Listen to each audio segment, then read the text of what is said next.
वर्तमान देखंतु सुभद्रा योजना को नहीं आउ गोटे नुआ इनफॉरमेशन आसी जाइछि जहाँकि माननीय उपमुख्यमंत्री प्रभाती परिडा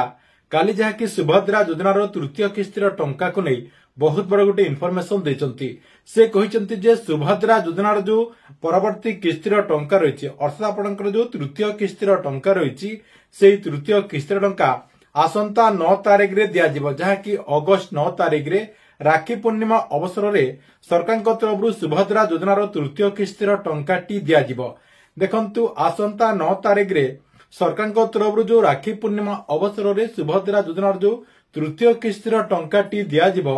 एई किस्तिरे आपमानकु टंकाटी पाइबा पई हेले तीनिटा काम टाकी निहाती करबाकू पड़िबो। देखंतु जो माने रेगुलारली टंका पाउचंती आपनकर प्रथम किस्तिर टंका पाइचंती ता सहित द्वितीय किस्तिर टंका जदि पाई सारिचंती सेमानकु तृतीय किस्तिर टंका पाइबा पई हेले मध्य एई तीनिटी काम जाकी करबाकू पड़िबो। ता सहित जो माने एपर्यंत सुभद्रा योजना अधीन रे टंका पाउनांती सेमानकु मध्य एई कामटिकु करबाकू पड़िबो नहले आप माने सुभद्रा योजना अधीन रे आगकू टंका पाई परिबे नाही। अर्थात आपनकर जो अगस्त 9 तारिख रे जो आपनकर 3 नंबर किस्तिर टंकाटी दिया जिवो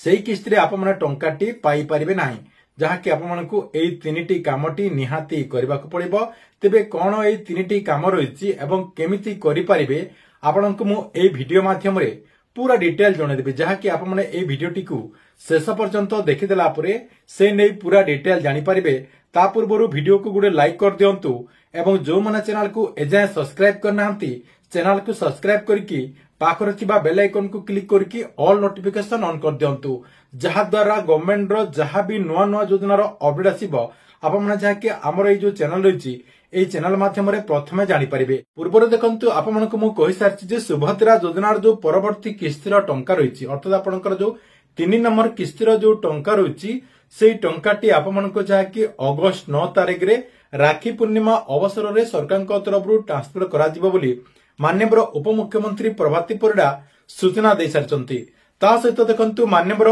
उपमुख्यमंत्री प्रभाती परिडा कहि सारचंती जे 1,88,000 महिलांकर डॉक्यूमेंट जाकी एबे भी पेंडिंग रहिछि सेमानकर कोनोसी कारणरु सेमानको जाकी सुभद्रा योजना अधीन रे टंकाटी दिया जाउ नै सेति पई सेही मानकर डॉक्यूमेंट को आपनकर दिनेरु 2 दिन भितरे वेरीफाई करा जिवो जहाँकि सरकार तरफ से 1,88,000 महिलांकर डॉक्यूमेंट को पुनः जांच करा जिवो एवं से भितरु जो माने योग्य हेतिबे सेही मानको जहाँकि सुभद्रा योजना अधीन रे शामिल करिकी आपनकर जो तृतीय किस्तिर टंका रहिछि सेही तृतीय किस्तिरे टंकाटी दिया जिवो जहाँकि से माने तृतीय किस्तिरे टंकाटी पाई परिबे। ता सहित देखंतु जो माने रेगुलारली टंका पाई आछंती आप माने देखंतु प्रथम किस्तिर टंका पाइचंती ता सहित द्वितीय किस्तिर टंका पाई आछंती एबे आपनकर जो तृतीय किस्तिर टंका आसीबो एई तृतीय किस्तिर टंकाटी पाइबा पूर्वरु आपमानकु जाकी तीनिटी काम निहाती करबाकू पड़िबो नहले आपनकर जो तृतीय किस्तिर टंका आसीबो से तृतीय किस्तिरे आपन जाकी टंकाटी पाई परिबे नाही। एई जदि तीनटा काम जदि आपन करि नथिबे ताले आप माने बाद पड़ी जिवे सेति पई आप माने केमिति सतर्क होई कि आगरु एई तीनटा कामटी को चेक कर देबे जदि आपनकर से तीनी भितरु गोटे भी जदि आपनकर प्रॉब्लम रहिछि सेही सब को आप माने समाधान कर देला परे अगस्त 9 तारिख रे सुभद्रा योजना अधीन रे टंकाटी आप माने पाई परिबे। प्रथमे आपण कोन करबे आपनकर जो स्टेटस रहिछि सुभद्रा योजनार वेबसाइट को ओपन करिकि आपनकर स्टेटस टी को प्रथमे चेक कर देबे जे आपनकर सब किछि ठीक ठाक अछि कि नाही आपनकर सब किछि आपनकर जो ई कैश रहिछि ई कैश ठीक अछि कि नाही आपनकर पेमेंट जो आछि डीबीटी सेटा ठीक अछि कि नाही सब किछि आपनकर ठीक अछि कि नाही एबे जाके आपनकर इलिजिबल अछंती कि नाही सेही सब जाके आपने आपनकर स्टेटस टी को चेक कर देला परे जानि परिबे। 2 नंबर रे कोन करबे आपन जदि ई कैश करचंती देखंतु प्रथमे आपनकर जो ई कैश करा जाउतला सेतिरे जाकी ओटीपी बेस रे ई कैश करा जायछि बहुत सारा महिला माने जाकी ओटीपी बेस रे ई कैश करचंती जदि आप माने ओटीपी बेस रे ई कैश करचंती एवं ए पर्यंत बायोमेट्रिक प्रोसेस रे जदि ई कैश करनांती ताले आप माने आगो को जो आपनकर नेक्स्ट किस्तिर टंका आसीबो सेही किस्तिरे बाद पड़ी जिवे आपनकर ओटीपी बेस रे जो माने करचंती से मानकु टंकाटी दिया जिवो नाही आप मानकु बायोमेट्रिक प्रोसेस रे ई कैश करबाकू पड़िबो सेति पई आपनकर स्टेटस टी को चेक कर देला परे देखिबे जे आपनकर बायोमेट्रिक प्रोसेस रे ई कैश हेछि कि आपनकर ओटीपी एबे शो करूची। जदि आपनकर ओटीपी शो करूची ताले आपण माने बायोमेट्रिक प्रोसेस रे ई केवाईसी को कर देबे। आपण माने केमिति करि पारिबे देखंतु आपनकर पाखरे जो सीएससी सेंटर रहिची जो आपनकर जनसेवा केंद्र कहउचंती से जनसेवा केंद्र को जाई कि ई केवाईसी को करे नेबे जहा कि आपनकर बायोमेट्रिक प्रोसेस रे ई केवाईसी को करे नेबे। एटा आपनकर 2 नंबर काम।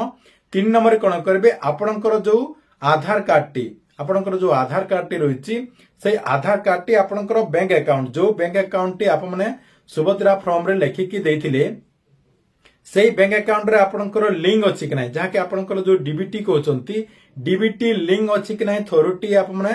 चेक कर देबे। आपनकर जो आधार कार्ड रो जो वेबसाइट होइछि से वेबसाइट को जाई कि आपनकर डीबीटी एक्टिव अछि कि नै चेक कर देबे। जो बैंक रे आपनकर आधार कार्ड टी डीबीटी एक्टिव हेतिबो से बैंक रे जहा कि आप माने सुभद्रा योजना अधीन रे टंकाटी पाई परिबे। जदि आपनकर डीबीटी एक्टिव नथिबो ताहले आप माने सुभद्रा योजना अधीन रे आगो को टंका पाई परिबे नै। सेति पई जो माने आगो को सुभद्रा योजना अधीन रे टंका पाइबा पई चाहउचंती एई तीनिटी कामटी को निहाती कर दियंतु। आपनकर टाटस चेक कर दियंतु। ता सहित 2 नंबर आपनकर ई केवाईसी क्यों प्रोसेस रे करा जायछि आपनकर ओटीपी रे करा जायछि ना बायोमेट्रिक रे करा जायछि सेटा मध्ये आप माने चेक कर देबे। एवं 3 नंबर काम रहिछि आपनकर डीबीटी एक्टिव आपनकर डीबीटी एक्टिव अछि कि नै एई सब आप माने चेक कर देला परे कंफर्म हे जिवे जे आपनकर सुभद्रा योजनार जो नेक्स्ट किस्तीर टंका आसीबो